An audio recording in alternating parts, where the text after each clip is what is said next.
What's up, YouTube, man? Welcome back to the channel, man. If you guys new to this channel, man, let me tell you what this channel is about. I did 10 years in the Georgia Department of Corrections, man.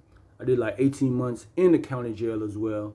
Plus, I did some time in immigration. I am from Jamaica, so sometimes you're going to hear a little bit of patois, a little bit of the yardman language. So, this channel, man, basically going to give you an insight on the prison system, man. If some of y'all ever end up, hopefully y'all don't, man, and hopefully y'all learn from some of these stories, man, about, just to stay out of trouble, man. Do the right thing, because you never want to end up behind bars, man. It's not a nice place, man. Just being real. So, I'm sure y'all hear about stuff like guys dropping the soap and all that. So this particular story, man, was about how something like that happened to this white dude I was in the dorm with. And normally you don't see this stuff in the prison system. I know people will talk about people getting, I don't want to say the word because I don't know what YouTube restriction is or whatever, how people will get grape or whatever, if you know what I mean. But this type of stuff don't go on in the prison system, because you got dudes who, they swing whatever type of way they swing, that's their business.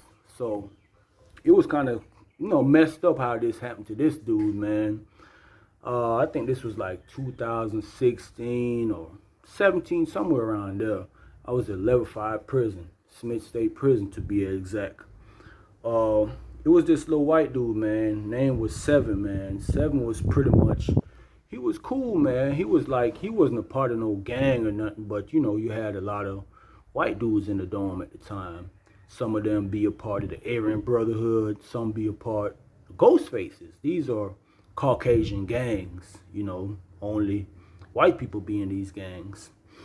And so, he used to always be around them and stuff like that. So this happened while we was on lockdown. So I'm going to just give y'all a little backstory about, I guess, how all this stuff happened or whatever. So, one day we're in the dorm, and I'm kind of sitting at the front of the dorm with one of the guys.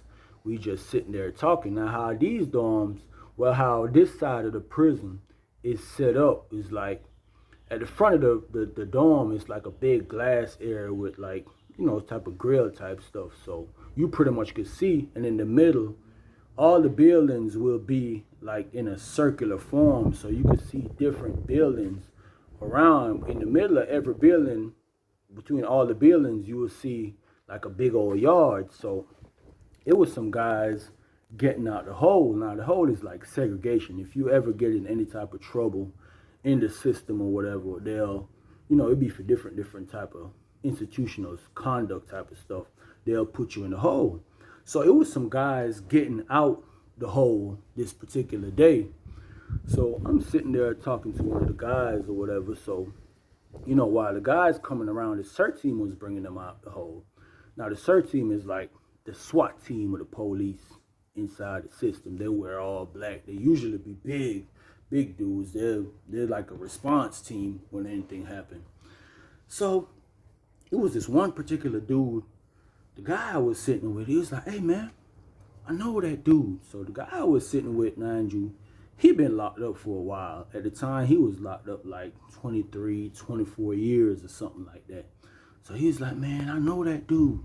I know that dude." Now, this particular dude he was talking about was this guy. He had to be about 6'3" or something, man. Tall dude, bald head. He had no facial hair, man. Like mustache gone, nothing. You know what I'm saying? Now, in the system, you can't really have much hair on your face. Now, you can if you're Muslim, religious purposes or whatever, but you can have like a low type, but they'll tell you to shave it off or whatever. You can't get too high or whatever. So he seen this dude, and I was like, "Man, what's up with him?" He was like, "Man, that dude, he a bandit." So I was like, "A bandit?" So I started laughing. I'm like, "Man, you playing, man." He's like, "Nah." He's like, "Man, dude, a bandit. I was at Alto with him." You know what I'm saying? So, I always hear stories about Alto. It's like an old prison.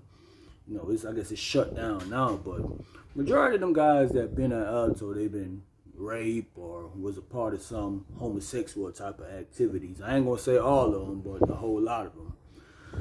So he was like, yeah, man, his name, JJ, I know him. So, like I said, he faced, usually when you see guys shave their mustache off, people would say it's something funny about them in the system, meaning that they go the other way, or they, you know what I mean. So he come in the dorm or whatever, and I guess we seen him walking upstairs. Now, mind you, 7 room was empty because his roommate had got transferred like a couple days before. So we seen him go in the 7 room. So instantly, my guy beside me, he was like, "Oh man, I hate it for 7, man, because I know her boy Bandit. I don't know if he still is, but I know he was back in the days or whatever." So I'm like, damn, that's fucked up.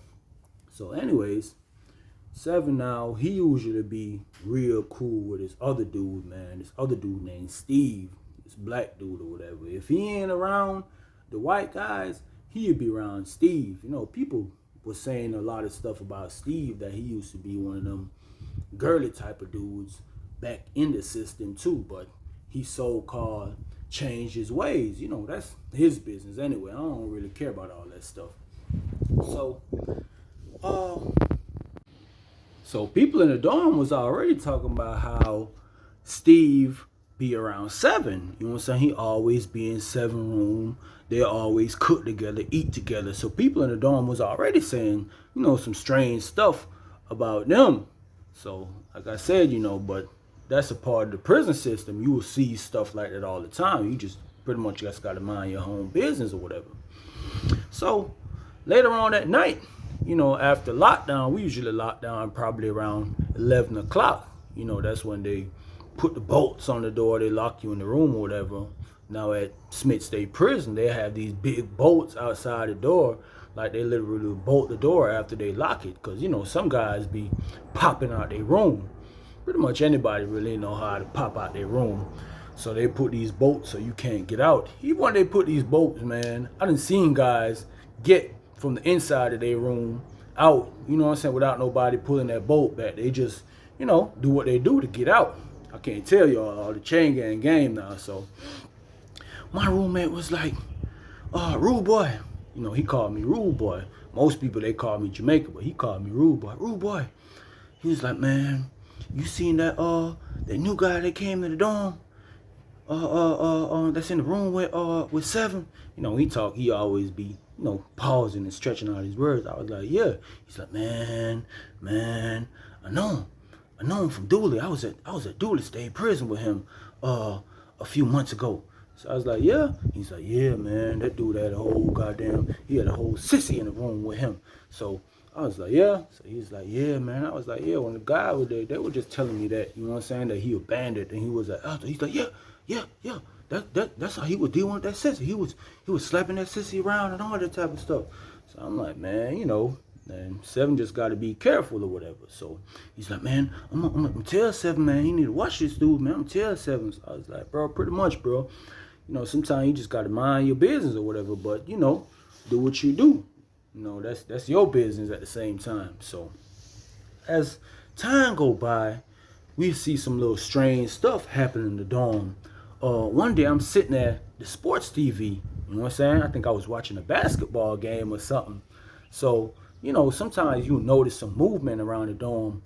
So I seen Steve go upstairs. He go up the stairs and go upstairs, because 7 room, once you reach the top stairs, it's like the 3rd door down. He go there. I see him open the door, look in.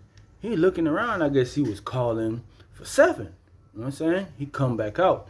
But when he come back out, you could kind of see like a strange look on his face.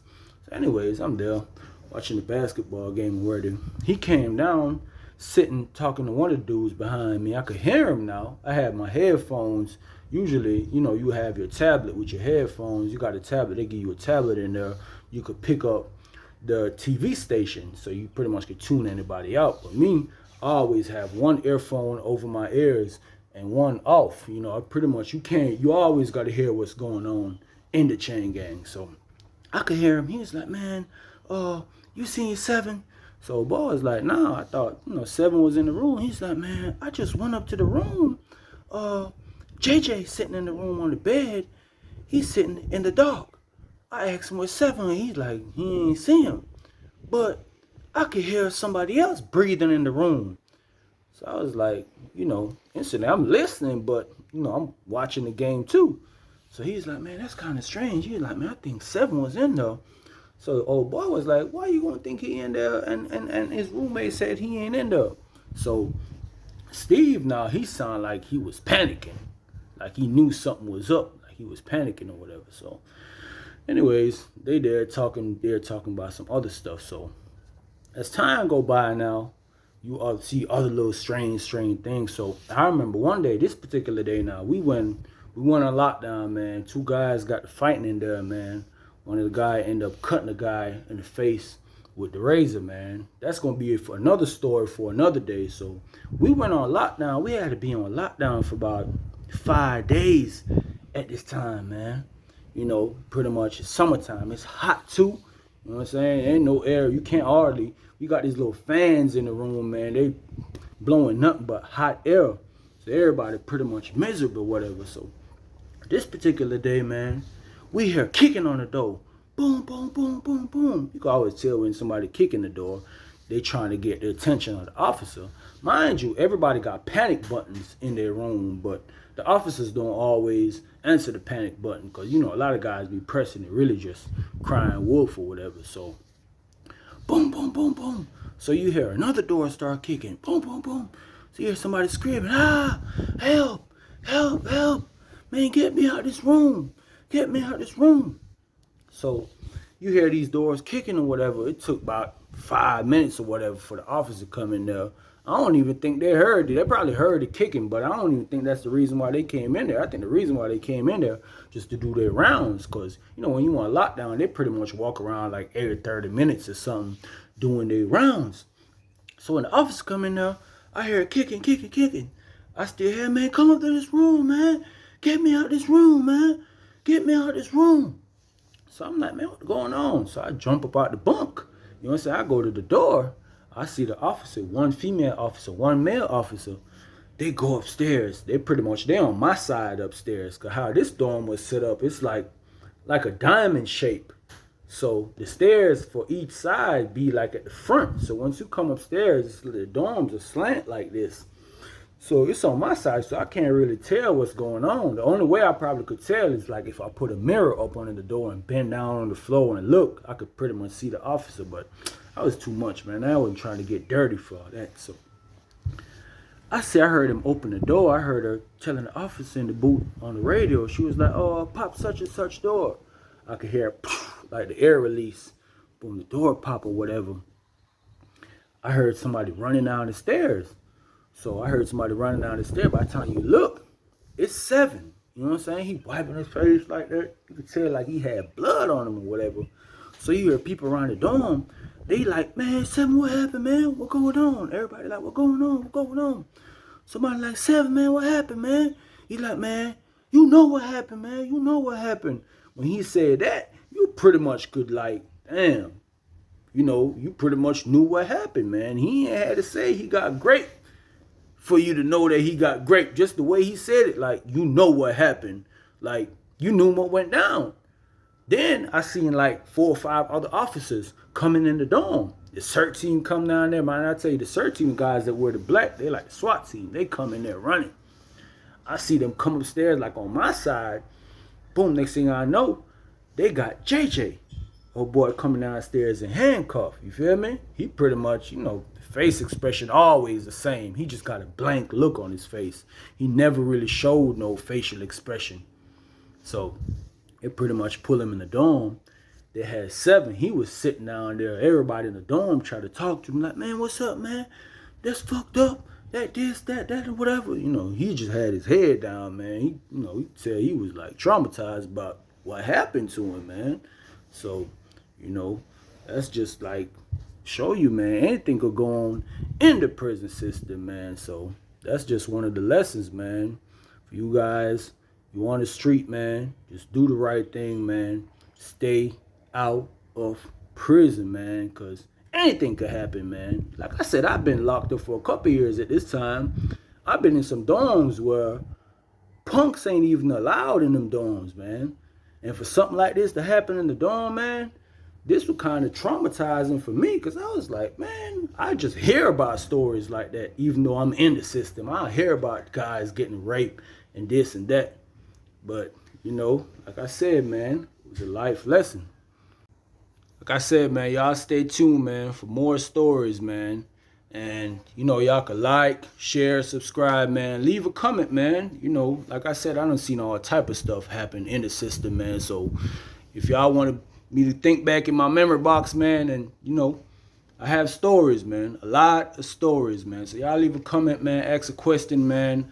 I'll be free to tell y'all about anything that I seen, been a part of in the system, man. And remember, guys, all y'all that's free, man, stay free, man. Stay out of trouble, man, because, you know, system ain't a nice place, man. Anything could happen to anybody, man. So continue to be free, man. If you free, if you locked up, man, free the real ones, man. Like, share, subscribe, man.